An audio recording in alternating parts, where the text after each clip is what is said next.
Kita bicara dengan judul Tindakan Kasih Pulihkan Hubungan Suami Istri.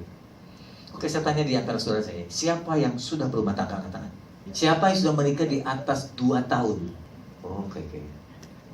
Siapa yang sudah bosan dengan pasangan?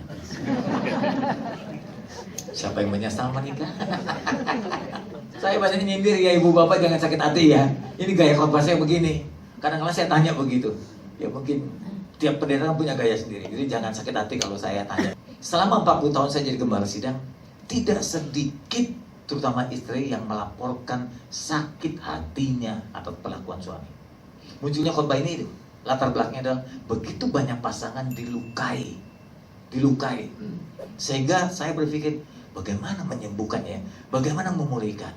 Cerai nggak boleh. Kalau kita ada sakit hati dengan pasangan, cerai nggak boleh. Jadi akhirnya kita memaksakan diri hidup dalam neraka. Tinggal dengan orang yang menyakitkan sepanjang hari adalah neraka. Tanya ibu-ibu di sini yang sudah jadi istri, siapa orang yang paling banyak berbuat dosa? Suami. Setuju ibu? Suami, walaupun dia kasih gaji, pasti menyakitkan juga. Dan tanya para suami, siapa yang paling banyak menyakitkan hidupmu? Pasti istri. Cerai nggak boleh. Hidup saling menyakiti. Gimana ini? Itu loh. Saya ingin berkata jujur ya kepada saudara. Saya sudah jadi gembala kan 40 tahun. Banyak rumah tangga Kristen tidak bahagia.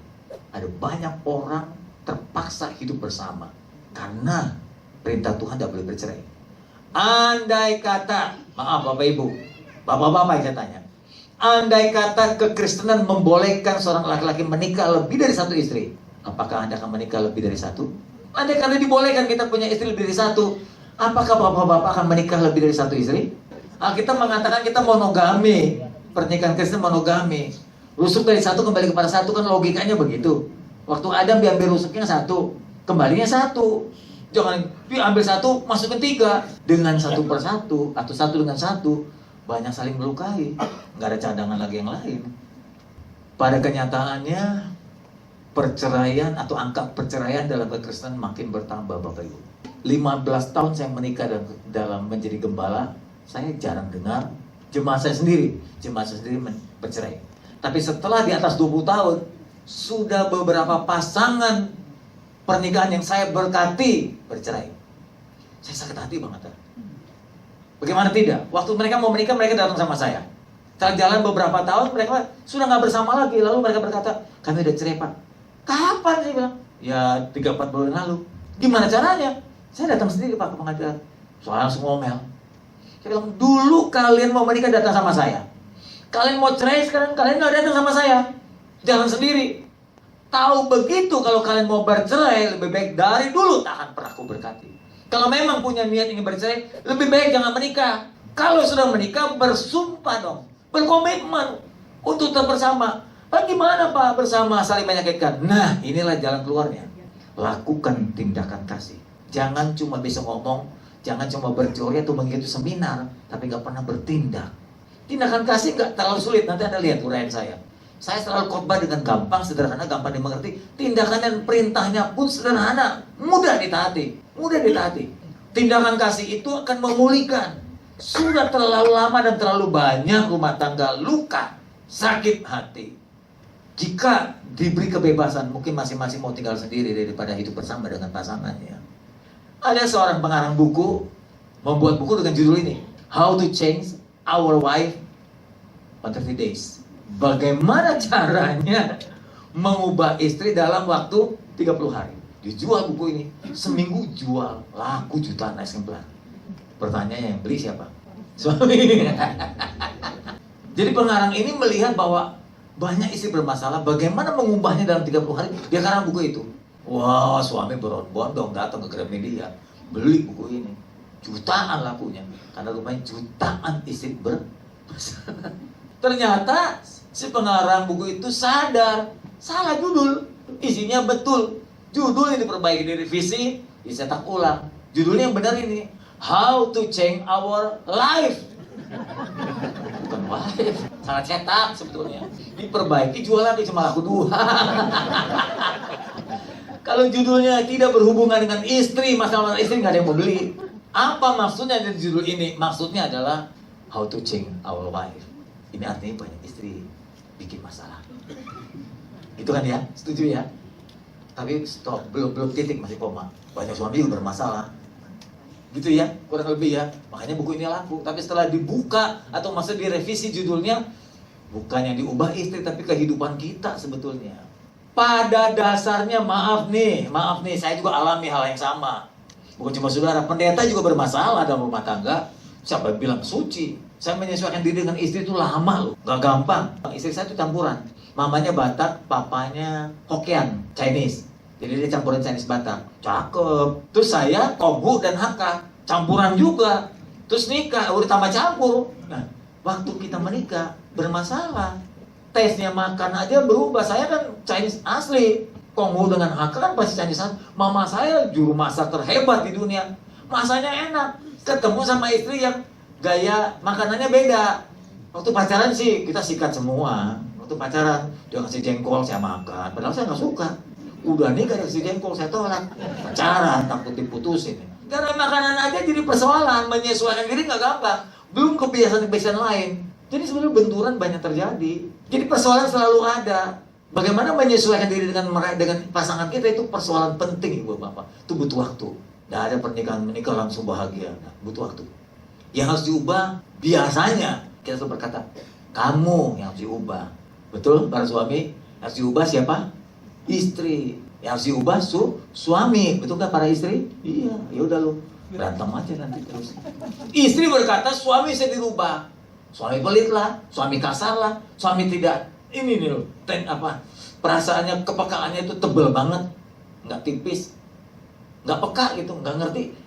Gua nangis aja lu nggak tahu gitu. Istri ingin mengubah suami ingin mengubah istri. Dan saya beritahu saudara, dengan judul buku ini bukan bermaksud mengubah pasangan. Untuk mengubah orang lain, saya berkata harus mulai dari diri sendiri. Untuk mengubah orang lain harus mulai dari diri sendiri. Saya mau ubah istri saya, maka saya harus mengubah diri saya sendiri dulu. Untuk mengubah istri kita, ubah diri sendiri. Kalau saya ingin istri saya tidak cerewet, sayanya jangan cerewet dan lebih sabar. Waktu dia cerewet, saya sabar, ngurut-ngurut dada gitu. Jadi jangan, kamu harus berubah. Bukan, ubah diri sendiri.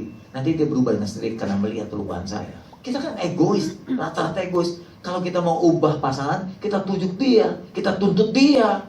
Itu yang salah dari kita. Kita banyak menuntut orang tanpa mau merubah diri sendiri. Munafik namanya itu. Suami lu sendiri pelit, kasar, egois, mau menang sendiri. Nah, kan repot. Kalau dia berkata, sang suami berkata pada istrinya, kamu ini, kamu aja begitu, mungkin nggak ngomong dalam hati aja. Kesel dia, jengkel. Ubahlah dengan tindakan kasih. Kasih itu sabar. Jangan cuma ngomong, tapi lakukan. Sabar itu tidak batas waktu, sepanjang waktu. Kasih itu murah hati, suka menolong, maksudnya ringan tangan. Kasih tidak cemburu atau iri hati, tidak membanggakan diri, tidak melakukan tidak sopan, apalagi mencari keuntungan sendiri. Tidak pemarah walaupun bisa marah, bukan pendendam, penyimpan salah orang lain, salah pasangan, gak suka ungkit kesalahannya, suka dengan keadilan, menutupi kelemahan pasangan, percaya segala sesuatu pasangan akan berubah, sabar menanggung segala sesuatu. Kasih itu gak berkesudahan. Semua karunia akan berhenti, bahasa akan berhenti, bahasa roh akan berhenti, membuat berakhir, pengetahuan juga akan lenyap. Tapi kasih gak pernah berhenti. Latihlah diri kita dari sekarang. Kalau Anda menyebut, Anda dan saya Bapak Ibu menyebut Kristen, buktikan mana tindakan kasih itu. Nah ini ciri-cirinya, udah dijabarkan oleh Paulus. Kasih itu seperti itu. Kesabaran, mau menanggung kelemahan pasangan, tidak pendendam, tidak pengungkit, tidak mau menang sendiri, dan seterusnya. Berulang-ulang baca lalu praktekkan. Sembuh dengan sendirinya, percaya. Kalau untuk bentuk rumah tangga gampang, saudara. Mau siapin janji nikah, mau menikah kan, bikin janji nikah. Saya tinggal telepon aja ke sekretariat. Saya bilang, Yun, ini ada pasangan mau menikah, bikinin janji nikah ya. Ketik-ketik sebentar selesai. Bikin janji nikah, ngucapin janji nikah juga gampang. Nyiapin pesta, tergantung Cian lah, punya duit. Mau pesta di mana terserah Anda, gampang. Ada IO sekarang, ada WO juga kan. Mau bikin resepsi, mau di mana? Mau di pantai, pinggiran danau, mau di tengah laut, bahkan di dalam laut juga bisa bikin resepsi kalau mau. Gampang. Mau nikmati bulan madu, gampang. Setelah nikah masih ada sisa uang nggak? Makanya kan di undangan suka dibikin tuh di undangan. Tidak terima kado, tidak terima karangan bunga, terima angpau. Ayo untuk ini bulan madu, biaya bulan madu.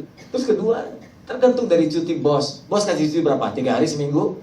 Ya kalau 3 hari Jogja, seminggu Bali, 2 minggu ya mungkin Singapura dan seterusnya. Tergantung waktu, gampang. Membentuk keluarga gampang juga, ketemu dengan pasangan kita yang lawan jenisnya, jangan sejenis. Terus kita bilang cocok, kita jalan. Sekian lama jalan, kita ngomong, yuk nikah dengan saya, mau nikah dengan saya? Marry me? Oke, langsung bikin rancangan pernikahan gampang. Yang susah ini merawatnya. Setelah pernikahan terjadi, pemberkatan terjadi, pembentukan keluarga terjadi, lalu merawat, mempertahankan pernikahan sampai mencapai kebahagiaan hari tua. Wah, itu susah banget. Susah itu butuh perjuangan sekuat tenaga itu. Merawat, menjaga supaya keutuhan kebahagiaan hingga hari tua dalam pernikahan itu tidak gampang, Bapak Ibu. Banyak Kristen gagal dan cerai. Sekarang nggak tahu lagi orang Kristen cerai. Dulu malu kalau dengar begitu. Malu sama keluarga, malu sama Tuhan, malu sama besan, malu sama masyarakat, malu sama gereja. Sekarang nggak tahu malu. Udah jadi gaya sekarang. Sampai Tuhan sendiri yang malu melihat jemaatnya pada cerai. Susah mempertahankan itu, betul. Pernikahan biasa diawali kalau di gereja mah dengan janji nikah ya. Janjinya begini. Demi Allah Bapa, Anak Roh Kudus, aku terima engkau menjadi istriku yang sah. Dan satu-satunya, yang lain gak sah. Yang lain kalian kontrak, kalian siri gitu ya. Aku, kata si cowok, saya laki-laki itu, selalu mengasihimu. Saya kasih garis merah sengaja. Setia, bertanggung jawab. Tapi pada praktiknya enggak bertanggung jawab. Saya banyak temukan istri-istri melapor kepada saya, sejak menikah hingga sekarang enggak pernah kasih uang belanja. Apa tanggung jawabnya? Peliti setengah mati. Kalau ditanya suami, pernah saya tanya saya pribadi, Bro, kenapa enggak pernah kasih uang kepada istri? Istri kerja. Loh, maksudnya apa? Kalau kerja nggak usah dikasih lagi. Ibu-ibu keberatan nggak kalau udah kerja nggak usah dikasih uang belanja lagi oleh suami? Nggak ada lebihnya dong kalau begitu. Kalau menurut saya, kalau sampai istri kerja, itu artinya apa? Kemungkinan besar suami tidak mencukupinya. Sampai dia kerja. Kalau istri mau memilih, dia lebih suka di rumah, menjadi ibu rumah tangga, mengurus anak. Bukan begitu wanita kodratnya. Kalau sampai dia bekerja, karena dia melihat Anda tidak bisa mencukupi kebutuhan keluarga. Tahu nggak laki-laki? Saya siapkan anak saya lulus S2. Kenapa? Saya khawatir satu kali sang suaminya nggak bisa lagi mencukupi, istri tetap bisa berjuang. Dia udah S2, bisa cari makan juga, bantu. Itu gunanya wanita. Nah kalau sampai wanita mencari nafkah, yuk nggak berikan nafkah, nggak bertanggung jawab namanya itu. Katanya janji dulu mau bertanggung jawab. Dari nikah sampai sekarang nggak pernah ngasih uang, keterlaluan. Ngapain nikah sama dia? Lebih baik hidup sendiri daripada menikah dengan laki-laki yang nggak bertanggung jawab. Setuju nggak para wanita? Saya beritahu Anda loh ya, kalau Anda tanya, pasangan lo gimana? Semua uang saya serahkan kepada istri lo. Karena saya pikir ngapain saya ngurus uang? Wanita kan bendahara keluarga, betul? Menteri keuangan di rumah. Kenapa kita mesti ngatur suami? Kasih dia aja semua. Dan hampir semua harta yang saya punya itu atas nama istri. Mobil, rumah atas nama istri. Apa nama saya? Nama saya udah di surga. Ini janjinya. Janji mah gampang. Hafal juga bisa. Wanita juga sama, punya janji yang sama, begini, cuma bedanya ini ya kalimatnya. Yang wanita tunduk, yang pria tanggung jawab. Cuma beda itu aja. Setianya sama. Saya suka bilang sama pengantin, calon pengantin yang sudah saya berkali, jangan dibuang ya. Janji ini kan jangan dibuang. Di-eliminating supaya kalau banjir nggak hanyut. Taruh di tempat tidur di atas. Kalau tekan tuh, ingat nggak dulu kamu janji begini? Kamu nggak kirim uang tuh, bertanggung jawab. Kamu juga nggak tunduk, malah nanduk tuh. Kita berkata, kamu udah janji kan? Paham ya? Masih ada janji nikahnya bapak-bapak ibu? Udah hilang pasti. Minta lagi sama sekretariat gereja. Saat konseling nikah pada umumnya, saya udah konseling atau berapa pasangan ya?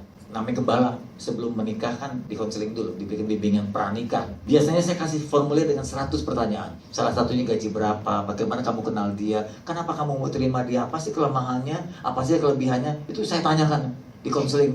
Supaya tujuan salah satu, you sadar yang kamu menikahkan orangnya begini loh. Kamu sadar, ini pria yang kamu nikahkan begini loh. Jangan nanti udah nikah baru kaget, kok nggak kayak dulu? Nah, pacaran itu banyak sandiwara. Di konseling ini dibukakan. Biasanya pasangan kalau di konseling semangat karena mau kawin sih. Semangat. Saya bilang gini, kalau kamu menikah, kamu siap nggak biar? Siap Pak. Lu belum selesai pertanyaannya udah bilang siap Pak. Kayak tentara aja. Belum siap, sanggup. Gitu mulu. Saya tahu gaji si wanita ini cuma 1,2 juta. Si pria 1,5, kan 2,7. Terus kalau mereka nikah, apakah dengan 2,7 bisa mencukupkan 2 mulut? Bilang siapa aja, bisa aja. Gimana kalau dia punya anak? Karena semangat mau menikah, bisa aja tuh. Begitu tuh orang muda tuh, buta. Cinta tuh memang buta. Sanggup. Setelah jalan sekian tahun, nah cinta yang membara itu redup dah tuh. Sekarang saya nggak tahu yang ada di sini nih, keluarga junior ini masih ada apinya nggak ini? Bilang alasannya udah nggak ada getaran lagi sama dia, nggak ada getaran. Lu waktu ketemu bergetarnya luar biasa Pak, dari kulit sampai ke jantung. Cintanya pudar, kenapa nggak dirawat? Tindakannya setelah nyakitin, yang cinta lama-lama redup turun-turun jadi benci loh. Kalau sekarang sampai ada, itu karena mempertahankan demi anak, karena firman Tuhan melarang kita cerai, itu aja mungkin. Yang lain nggak ada cinta lagi Pak. Rasa cinta hilang, getaran nggak ada. Saya beritahu ada yang sudah hilang getarannya, sering-sering naik bajai. Masa cinta pakai bergetaran terus? Saya beritahu Anda ya, kan berdasarkan pengalaman dan pengetahuan saya. Cinta kan ada banyak jenisnya. Cinta itu bertahap Bapak Ibu. Ada cinta yang dasar, saya sebutnya dengan eros. Eros ini banyak menggunakan perasaan. Romantis ya memang, eros itu bunga, coklat, tuh eros tuh begitu. Valentine itu eros. Eros itu seringkali memanfaatkan pasangan. Aku cinta dia karena dia berguna bagiku. Kalau dia nggak berguna, nggak aku cintai. Kenapa berguna? Tabungannya gede Pak. Saya udah ngintip depositonya lumayan. Punya beberapa saham di perusahaan ini. Itu eros. Salah nggak? Enggak. Tapi kalau cuma eros saja salah. Atau cinta dasar itu. Dulu semua kita begitu. Kalau kita konseling pernikahan itu, kenapa kamu cinta sama si Mecat? Dia cantik Pak. Terus dia simpen uang, pandai simpen uang. Kalau udah masuk nggak bisa keluar. Nah itu pelit saudara. Apalagi pintar masak. Nah itu kan ada gunanya dia. Selama dia ada gunanya, kita cintai dia. Itu eros. Sifatnya begitu. Memanfaatkan pasangan, kasarnya begitu. Aku cinta kamu karena kamu berguna bagiku. Kalau kamu nggak berguna lagi, cintaku hilang. Itu eros. Salah? Tidak. Itu masih manusiawi. Tapi kalau itu tok saja nggak tahan lama. Bintang-bintang film dunia begitu, eros semua itu. Kedua, mulai meningkat ke atas filia. Nah, sifatnya mulai ke persaudaraan. Kayak hubungan darah dengan darah. Walaupun kamu nggak terlalu berguna, kamu ada hubunganku denganku. Kau istriku, engkau saudaraku. Gitu. Aku butuhkan kamu. Walaupun engkau tidak berguna, aku yang berguna bagimu. Itu mulai begitu tuh, filia. Tapi nanti jalan lagi, lebih tua lagi kita jalan dalam pernikahan, udah mulai agape tuh, cintanya tanpa syarat tuh. Walaupun kamu sudah tua, rambutmu sudah putih dan disemir kuning, bucering, boleh cat sendiri. Bodimu sudah nggak lagi begini, udah begini. Oke lah, kamu udah banyak berjuang bagi itu, udah agape, udah nggak ada persyaratan. Kalau engkau berkata sudah nggak ada getaran, mungkin cintamu sudah berubah, lebih matang gitu loh. Nggak harus getaran terus. Cinta tuh nggak begitu. Sama seperti pertumbuhan anak, naik, meningkat, cinta tuh begitu. Jika sekali lagi rumah tangga dan pernikahan sudah tidak dirawat, tidak dipedulikan, yang ada cuma saling menyakitkan, nggak peduli perasaan pasangan, nggak peduli pikiran dia, nggak peduli apa cara berpikirnya, lama-lama pernikahan bisa padam, dingin dan mati. Dia sudah nggak ada cinta. Kasihan sekali sebetulnya. Nggak bahagia lagi. Yang parah, anak-anakmu mengimitasi kamu. Saya ingatkan saudara-saudara, jika engkau ribut dan berantem di rumah, mungkin beda pandangan. Jangan di depan anak, itu bikin luka. Jangan bikin luka, jangan kesankan kepada anak kalau kalian nggak akur. Bukan munafik, bukan sandiwara. Supaya mereka nggak dapat trauma gitu ya. Bayangin, kalau suami pukul istri di depan anak, lalu istri banting suami, ada nggak istri banting suami? Tergantung ya, kalau badannya gede kan bisa banting juga ya. Maaf nih, saya suka lihat wanita-wanita kan suka pakai baju panjang-panjang ini. Tapi kalau dibuka, ini kalau tatoan semua loh wanita itu. Nggak percaya. Saya temukan banyak wanita tato. Kalau pria kan tatonya itu naga, macan. Kalau wanita enggak, sendok, garpu, kuali itu barang-barang dapur. Bisa aja istri banting suaminya, atau pukul terjenggut, atau ngomong kasar. Kudamu, cacing, kecoa, dinosaurus lu ngomong depan anak luka. Akhirnya lama-kelamaan terlalu sering begitu, anak malu punya pandangan gini. Ngapain ya kok punya pacar? Takut. Jadi kalau sampai ada anak-anak kita sudah waktu cukup umur, nggak mau pacaran juga, bahkan nggak mau nikah, jangan-jangan juga bikin trauma buat dia. Satu kali dia berkata begini, saya nggak mau pacaran. Dia nggak bilang aku nggak dapat jodoh, aku nggak suka, aku belum dapat teman hidup, aku belum dapat cocok. Bukan, dia trauma terhadap orang tuanya. Satu kali dia berpikir begini, kalau aku pacaran dan menikah, aku takut dapat kayak papa. Aku takut dapat kayak mama. Yang pria takut dapat kayak mamanya, yang wanita takut dapat seperti bapaknya. Rumah tangga nggak bahagia, lebih baik saya hidup sendiri. Kalau dibiarkan terus lama-lama anak jadi homo. Apalagi kalau dia lihat mama apa-apa, anak perempuan lihat papanya banting mamanya sampai berdarah. Takut dia nggak suka dengan pria, karena bapaknya pria kan. Dia nggak suka dengan pria, dia benci pria secara umum. Mana mungkin dia bisa dapat pacar? Nanti ketemunya sejenis, sama-sama lesbi. Yang pria ketemu dengan homo sejenis. Saya beritahu saudara ya, tidak sedikit yang begini. Nah, untuk mengetahuinya, ya berdasarkan pengetahuan dan pengalaman saya, kan saya belajar banyak konseling. Rumah tangga itu atau keluarga itu dibentuk 3 bagian, 3 tahap. Rumah tangga 3 tahap. Jadi saudara mesti amati baik-baik. Yang pertama ini, di pernikahan kita itu akan alami namanya masa bulan madu. Biasanya kalau yang baru nikah, dia lakukan itu. Dan saya selalu anjurkan kepada calon-calon pengantin, kalau nanti menikah, jangan bicara bulan madu ya, karena apa? Ini nggak pernah ada lagi, sekali seumur hidup aja. Biasanya di Bali pergi atau ke Thailand, Singapura, indah. Kalau udah di bulan madu ini semuanya ini bagus, walaupun nggak bagus. Yang perempuan berkata, aduh kakak, kenapa nggak dari dulu gitu? Kamu tuh memang dilahirkan buat aku. Kakaknya balas lagi, kamu juga dilahirkan buat aku. Memang kayak jodoh dari Tuhan. Oh, semuanya bagus-bagus lah. Kalau lari juga di pantai, nggak larinya nggak cepet-cepet. Begitu kan di filmnya juga begitu. Itu bulan madu. Ini tidak realita. Ini bukan hidup yang nyata, bukan hidup yang real. Ini kamuflase. Indah, tapi bukan nyata. Jadi bukan keindahan yang jelas, bukan keindahan yang real gitu. Nanti pulang dari Bali, nah konflik dah. Air belum dibayar, listrik belum dibayar, kontrakan lagi, macam-macam. Ketika masuk ke dalam rumah tangga yang benar, ketemu masa penyesuaian. Saya sebut masa penyesuaian. Isinya konflik. Konflik ini tergantung kedewasaan kita. Makin kekanak-kanakan kita mau menang sendiri, lama ini konfliknya. Jangan-jangan rumah tangga kita sampai sekarang masih konflik. Udah tua bukan jaminan. Umur bukan jaminan bisa menyelesaikan masalah. Kedewasaan itu, umur kedewasaan beda ya. Tidak dewasa kita terus konflik, apalagi merasa diri paling hebat, paling benar. Wah, terutama laki-laki nggak pernah mau kalah. Betul nggak ibu-ibu? Kalau kalian berantem ribut sama istri, siapa yang mau kalah? Nggak ada yang mau kalah. Karena saya tahu saya laki-laki. Saya merasa begitu. Istri saya jauh lebih pintar saya. Saya gelar doktor. Saya lebih tua dari dia. Saya pernah lebih banyak. Mana mungkin istri saya bisa menang lawan saya? Tapi kan saya egois kalau saya mau menang terus. Betul nggak ibu-ibu?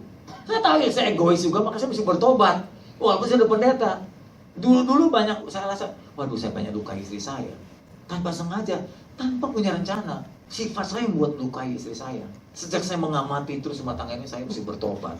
Jadi waktu saya sampai ke ini, saya udah bertobat nih. Kalau Anda biarkan terus tanpa dirawat dengan baik, nggak mau mengalah, ribut lama konflik bertahun-tahun. Bayangin kalau tiap hari Anda melukai dia, bertahun-tahun, rusak. Diotopsi, belum mati udah diotopsi, di dalamnya Anda lihat luka hatimu banyak sekali. Banyak orang menyebut kalau KDRT kan fisik, pukul, tampar, banting, cederai. Tapi ada banyak KDRT melalui verbal, melalui perkataan kita yang jahat. Kita ngomong anjing lu, gitu. Sakit nggak istri? Istri bilang, aduh gue sakit, tapi lu goblok banget ya kok nikah sama anjing gitu. Gitu. Suami ngomong istrinya anjing tuh goblok suami itu. Betul nggak? Dia menikah sama anjing, kok mau? Lu sepintar ini kok nikah sama anjing, kan goblok banget. Baru sadar. Nah anak-anak kita apa? Separuh anjing, separuh manusia. Itu di masa konflik itu. Kalau you nggak bereskan ini, terus luka sepanjang hidup. Nanti jangan-jangan pada saat dia mau meninggal, engkau ucapkan kalimat yang paling jahat dan kau menyesal seumur hidup lu. Aduh, hari ini dia meninggal, kemarin gue ngomong paling jahat sama dia, gue lukai dia. Apa you nggak nyesal? Saya ikuti di Facebook, ada beberapa orang meninggal yang mati di pinggir pantai, ada yang dipenggal kepala, itu bayi itu ya. Orang tua yang berkata, aduh saya ngomong sama anak itu, kenapa kau goblok banget sih kamu gitu? Ya, anak teman-teman yang lain nilai bagus engkau, besok dia meninggal, nyesel banget itu bapak ngomong begitu sama anak itu. Ada 4 kejadian yang saya baca di Facebook begitu, menyesal di hari terakhir dia ngomong yang paling jahat dengan pasangannya, dengan anaknya, dengan istrinya, dengan suaminya. Kan nyesel banget.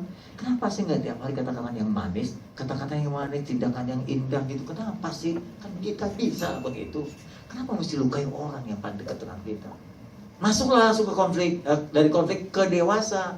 Jangan lama-lama di sini, ngapain saling melukai. Sadarkan diri, bagaimana caranya? Ya mengalah. Tindakan kasih dilakukan. Sabarlah, kalau dia ngomong sabarlah udah gitu ya. Mengalah lah gitu. Lebih lembut lah. Banyak yang bisa kita lakukan sebetulnya. Kan sebagai tindakan kasih. Nah, di masa dewasa ini yang paling bagus.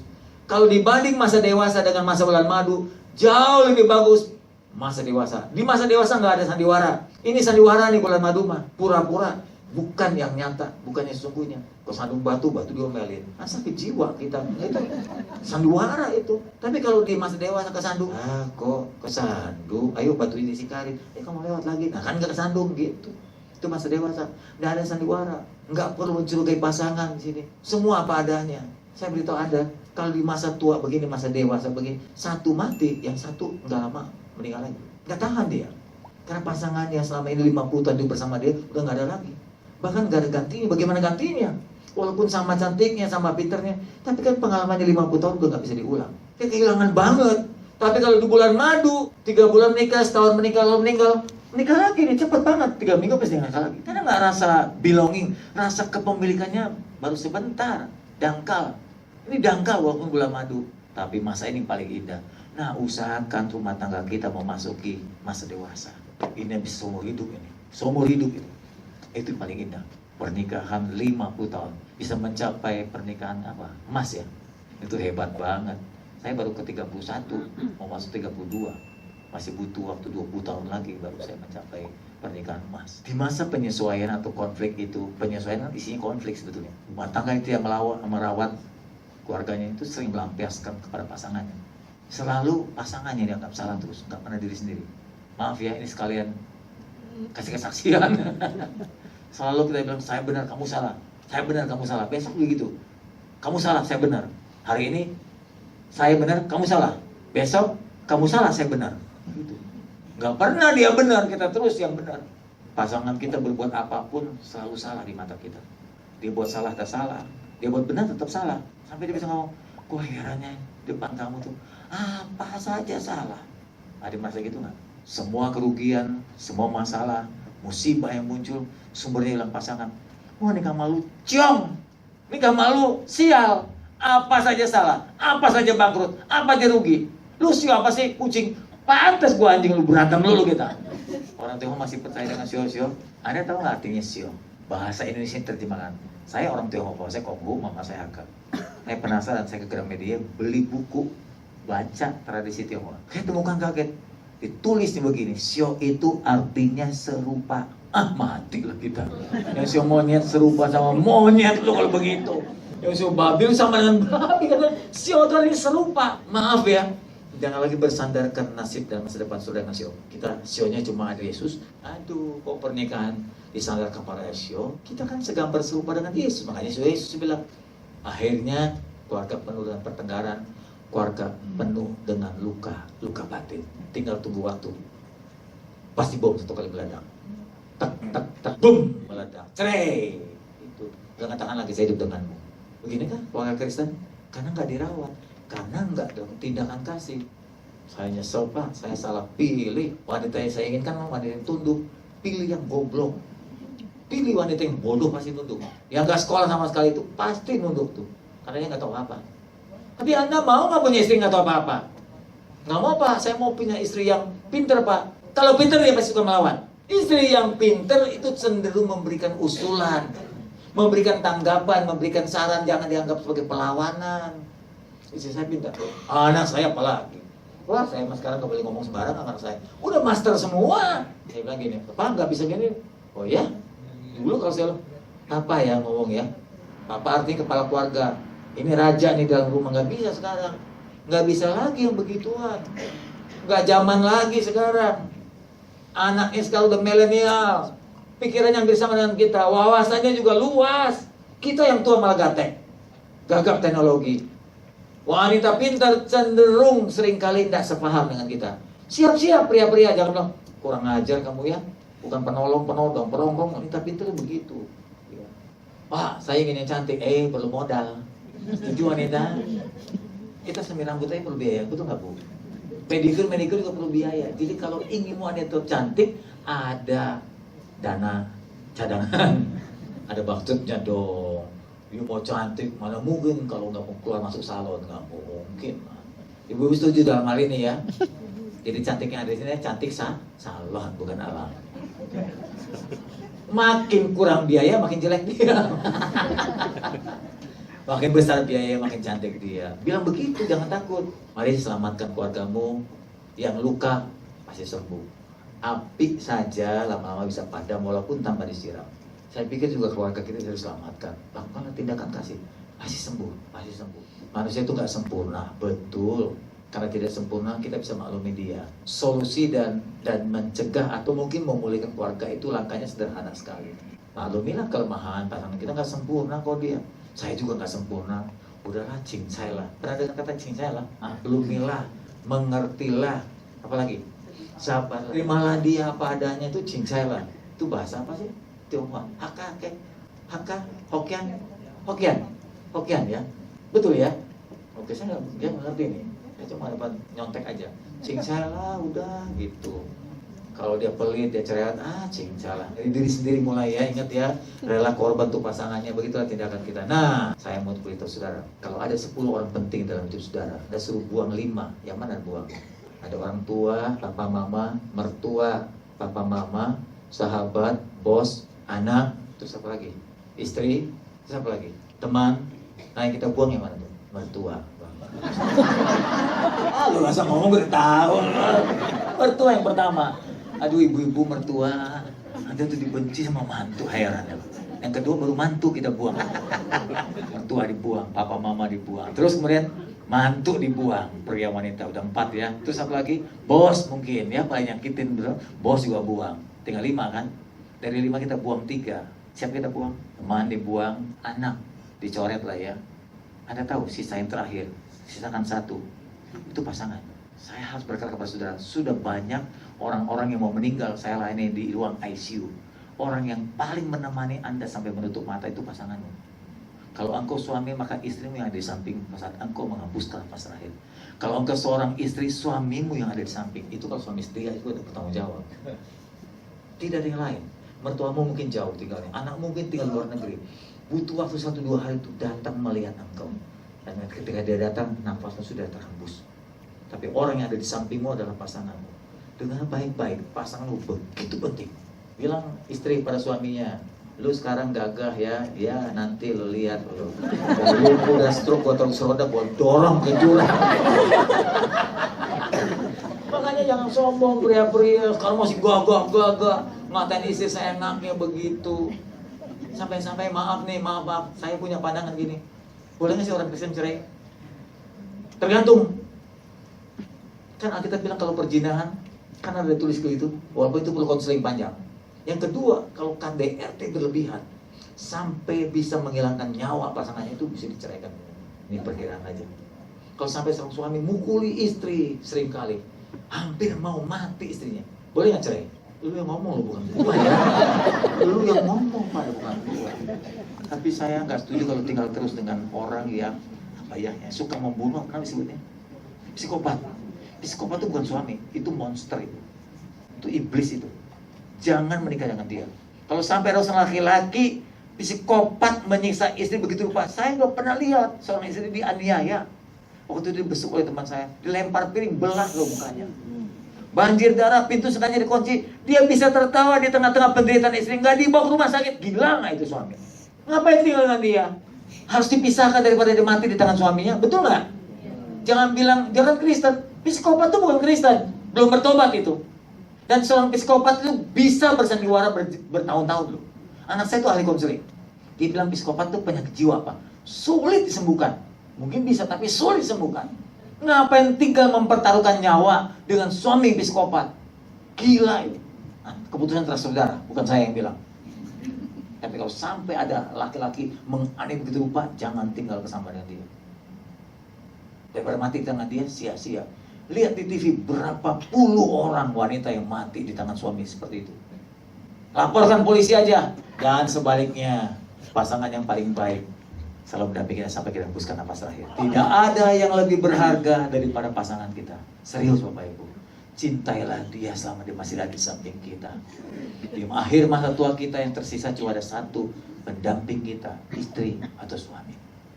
Pasangan, saatnya kita tindakan kasih. Kayak apa? Pertama, peluklah suamimu saat aku berangkat kantor. Dia kan udah betul nasi ke meja, ya dek ya. Lu, mami, aku berangkat kerja ya. Gitu. Doain ya, biar aku pulang ke kantor. Seneng pasti istri. Kedua, sering kali pegang tangan istrimu. Kapan? Lagi makan, pegang tangan. Kenapa Pak lagi makan? Makanannya enak. Waktu pegang handphone, pegang tangan istrimu. Apalagi waktu di mall. Nanti ada dibayangin.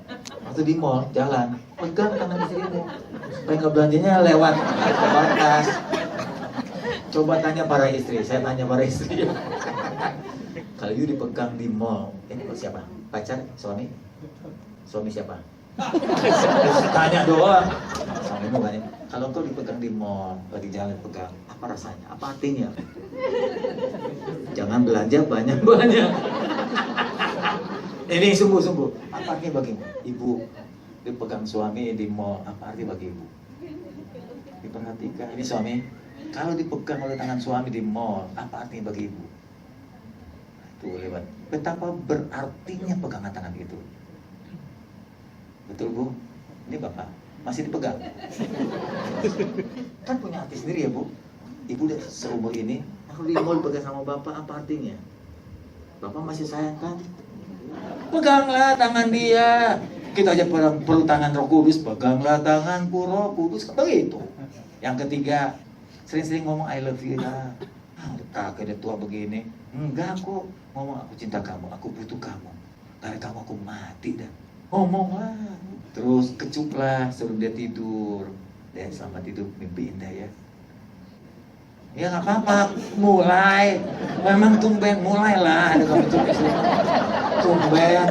Ada sesuatu. Ciuman ya nggak apa-apa. Seneng nggak kalau dicium sebelum tidur? Mana lagi? Ibu seneng nggak kalau cium sebelum tidur? Keningnya doang. Seneng kan? Terus, nah tadi saya bilang di mall pegang tangan. Itu artinya dalam banget dah. Saya udah tanya istri saya sama itu kalimatnya. Bantulah pekerjaan istri. Di rumah tangga nggak ada pekerjaan jadi suami. Itu pekerjaan laki, ini pekerjaan perempuan. Itu pekerjaan suami, itu pekerjaan istri. Enggak. Saya sendiri bantu, saya nyuci piring. Saya bisa menggosok. Saya waktu pembantu nggak ada, kan spray dicuci. Terlanjur direndam nggak dicuci kan nggak ada. Pembantu seminggu 2 minggu. Nah saya cuci, ya misalnya, kamu pegang sama ujung, saya pegang kitanya. Mari pegang tali. Udah datar, puter. Nggak bisa nyuci berdua. Ada jemaat lewat. Apa pendeta? Gua nggak bilang urapan turun, nggak gengsi, nggak. Malah bangga depan jemaat kita membantu istri. Ya nyapu, saya di rempon tiap hari loh. Kecuali kalau hujan. Nggak ada pekerjaan yang anti buat seorang pria. Hei, jam nonton bos di kantor lalu nggak mau kerja lagi di rumah. Gak bisa. Mana pekerjaan lebih susah? Jadi ibu rumah tangga atau jadi suami? Sama susahnya. Suami nggak pernah mengandung sih, lo melahirkan, lo nggak tahu betapa susah jadi ibu. Ngurus anak, ngurus cucu aja setengah mati, apalagi ngurus anak. Betul ibu? Lahir tidak kasih. Luka-luka akan sembuh dengan sendirinya. Dan keluargamu akan terawat dengan baik. Tuhan berkati mereka, kita tutup kepala.